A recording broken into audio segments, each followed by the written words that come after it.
I had a package for Daniel's Spark. Okay, so in my hand here, I have my brand new Chase Sapphire Reserve. And in this video, I'm going to be telling you why I applied for it over the preferred, telling you why I'll probably never cancel this card, and then of course doing an unboxing live here on the channel. So in case you didn't see the Watch Me Apply video, first let me tell you the story of how I ended up applying and getting approved for this card. So about 3 weeks ago, I flew out to Austin, Texas to do a video with Spencer Johnson, and I flew out with one of my friends, Andy, but he forgot his ID back in California. So when we went through the LAX security, it took about an hour for him to get through, and then when we landed in Austin, the first thing that we did is ask them if we could walk into the Chase Sapphire Lounge to film without the reserve, and they did not let us. But when it was time for us to fly back home, we got to the airport early, but not early enough because it took over 2.5 hours for him to get through the Austin security, and as you can imagine, by the time he was through, our airplane already left. I could have got on, but I stayed behind with him. I don't know, it felt wrong to leave him in Austin alone. But what I didn't know is that he had to be back the very next day, so he actually left as soon as he got through. He rebooked a flight and spent like a bunch of money with a bunch of different connections, and initially I was going to go with him, but I was like, hey, I'll just stay here, stay in a cheap hotel, and then use my points to fly home for free, which is what I did. So then after he left, I was just stranded in Texas. I didn't really know what to do. I ended up booking a cheap hotel and then flying home the next day for free with my points. But after I had to check out of my hotel in the morning, I was just wandering the streets of Austin like, bro, what do I even do right now? I didn't get too far from my hotel, so what I did is I walked back in and I talked to the receptionist at the hotel and I was like, yo, can I get back into my room to film a video? And he was like, nah, they're already cleaning the room, sorry, bro. So as I was walking out, he was like, hey, if you don't cause any trouble, I'll actually let you go into the closed down breakfast area. And that's exactly what I did. So I went in that room and applied for the Chase Sapphire Reserve, hoping to get the approval and entrance into the lounge the next day. But after I applied, I got a message saying that they need to review my application and that it would take like 5 to 10 business days. But I didn't want to wait that long. So a couple phone calls later, I was able to get approved with a $16,000 credit limit. So I Ubered to the airport, was able to get into that Austin terrace, got a bunch of free food. I was able to edit, film, and then eat for a couple hours before my flight, which was really nice. I was also able to go into the Philadelphia lounge the next week, which was super sick. So if you guys are new to my channel or you don't really watch credit card YouTube videos, some of the most popular videos are Watch Me Apply videos. That's where the creator will go in and he'll apply for a card live, and then he'll show him his approval and credit limit, or he'll explain why he got denied. And there are a lot of Watch Me Apply videos for the Chase Sapphire Preferred, but I haven't seen a single one besides mine for the Chase Sapphire Reserve. And the reason why is because the Chase Sapphire Preferred is considered the safe option for most people because it only has a $95 annual fee compared to the Reserve's $550 annual fee, and typically it comes with the same sign-up bonus, but I'm not like most people. So here's why I applied for the Reserve right off the bat. The most obvious reason is I wanted access to that Austin lounge. And then also I knew that I would be traveling to Philadelphia the next week for another video. So I wanted entrance into that Sapphire lounge as well, which I went into. It was so sick. It was so much cooler than the Austin lounge. Me and my brother sat in there for like 30 minutes eating like 7 breakfast burritos. It was really cool. But another reason is I also wanted TSA pre-check / global entry because I'm going to be doing a lot of travel this next year and a little bit of international travel too. And I don't yet have TSA pre-check or global entry, and this card gives it to me for free. Unfortunately though, literally a week after I got approved for this card, it was leaked that a 100,000 point offer was coming out on the Chase Sapphire Preferred, which absolutely sucks because obviously I would take 40 extra thousand points over global entry and then a couple lounge entrances, but it's okay. When it goes online in a couple days, I'm going to give Chase a call and see if there's anything they can do about that. The worst they can say is no, so I might as well shoot my shot. And with these Sapphire cards, you can hit a new sign-up bonus once every 4 years, so it's not the end of the world. So here's why I don't think I'm ever going to downgrade or cancel this card. First, and the biggest reason, is that the Chase Sapphire Reserve gives you a 50% boost when you redeem your points in the Chase Travel portal. That means as long as I'm doing that, I'm getting an automatic 1.5 cents per point.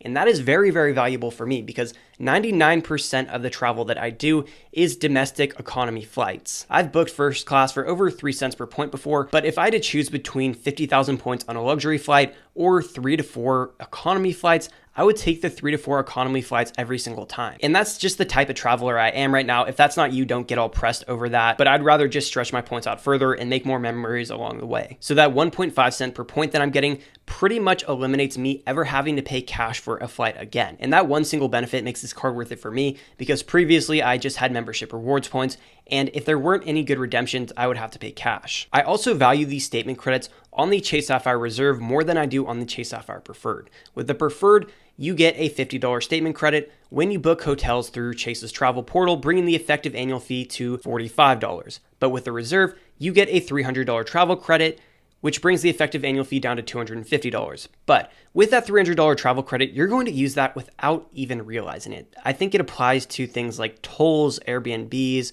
any travel portals. And the reason why I don't like that $45 statement credit is because I never actually pay cash for hotels. If I'm going to pay cash for hotels, I'd rather stay in an Airbnb every single time. 3 weeks ago when I was in Austin, me and my friends got an Airbnb right by the University of Texas. It was in the student living. So for a week, we pretty much got to live with all the students there. And that's not weird. I'm also a student, so it's not like I was just pulling up on the campus. That's just one example. Last week I was staying in Philadelphia and my family got this super sick Airbnb. It had like 5 stories and it was cheaper than the hotels would be. And I went over to my brother's 4-star hotel, and sure, it was nice on the inside, but when you got to the actual room, it was just a room. I know probably a lot of you have had horror stories with Airbnb, but I've never had a problem. And then another big reason why I love the Chase Sapphire Reserve is because it's giving me 3 points back on travel. And just like the travel credit, it applies to pretty much everything, including Airbnbs. Now, like I already said, if I'm paying cash to stay somewhere, it's going to be an Airbnb. And also, I'm looking to move out of California in a couple years just because it's crazy expensive here. And if I move to, let's say, Texas, I can book an Airbnb for a couple months pretty close to what apartments would be, and it's already furnished. So I can pretty much get 3 points back on rent for a couple months while I'm looking for a place to stay wherever I move to. And then the last reason that I chose the Reserve over the Preferred is that, of course, I get that lounge access. And one of the biggest things that people overlook when choosing a premium travel credit card is what lounges they have at their home airport. They're going to be building a Sapphire lounge at LAX pretty soon, which is my home airport right now. So I'm going to get a ton of value from that when it's built. And like I said, I've only had this card for like 3 weeks and I've already been inside 2 Sapphire lounges. The only way I see myself downgrading this card is if, of course, they nerf it or somehow ruin it, or I move somewhere like Texas where there isn't a Sapphire lounge anymore, and maybe I'd rather have the Venture X, which also does give me 1 free entrance per year into a Sapphire lounge. And I know I'm a handsome 6'5", 230-pound dude, and I'm pretty convincing, so you might be thinking that you also want to get the Reserve over the Preferred, but make sure it really does make sense for you because the Preferred is no risk. It's only a $95 annual fee, and you can always upgrade to the Reserve after a year. I made a full video helping you guys decide between these two that you can watch after this video. But I'm super excited to finally be able to open this up. It's been in this envelope for like 3 weeks just because I've been traveling and I've just been using it here in my Apple Pay. So I'm excited to finally use this. I'm not sure why, but they actually sent me 2 separate packages. A couple days after I got approved, I called and asked them if they could do it overnight. So maybe they were already sending one and then they put in a separate one. But regardless, we have 2 cards a day. Comment down your least favorite dog breed and I'll send the extra one to a lucky subscriber. All right, here it is. A couple years ago, they used to send it out in like a box, kind of like the Platinum does, but they're just giving me a plain white envelope now. Maybe that was just a thing when you very first got, like when they first opened up applications, but they don't do that anymore, unfortunately. So let's go ahead and take everything out. First up, we have the card holder agreement. This is probably the most boring part. It just has all the, fine print. And then next up, we have the Sapphire Reserve pamphlet. And this is going to tell us about most of the benefits of the card. It's kind of the welcome package. It tells us about the travel credit, the different airport experiences, no foreign transaction fees, and then they just keep going on and listing more and more. But yeah, that one's actually a cool thing to read through if you got time.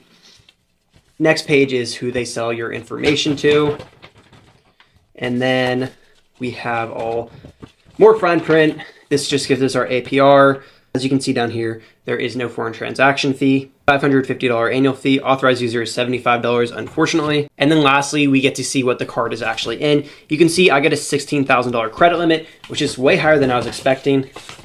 And here is the actual card. And let me tell you, this thing, it already looks nice. I'm already excited. I can't wait to start using it. I'm going to dinner with my dad later tonight, so can't wait to slap this thing down on the table. Just like that. Alrighty. As you guys can see through the camera, this thing looks nice. I'm pretty excited about it. I'll show you guys up here. I don't think I was this excited to even unbox the Amex Gold. So this card feels super, super solid. And the Sapphire logo, it looks like it's almost lasered in there, as well as my name. So that is super cool. I like how black it is. I expected it to be a little bit more blue here. But let's do the one test that you can do with your credit cards, but you should never do with your girlfriends or wives, and that is the slap test. And this thing, it's got some weight to it. We can try this against some other metal cards. First, the plastic card, the Discover It. We then have the Robinhood Gold card, the Amex Gold,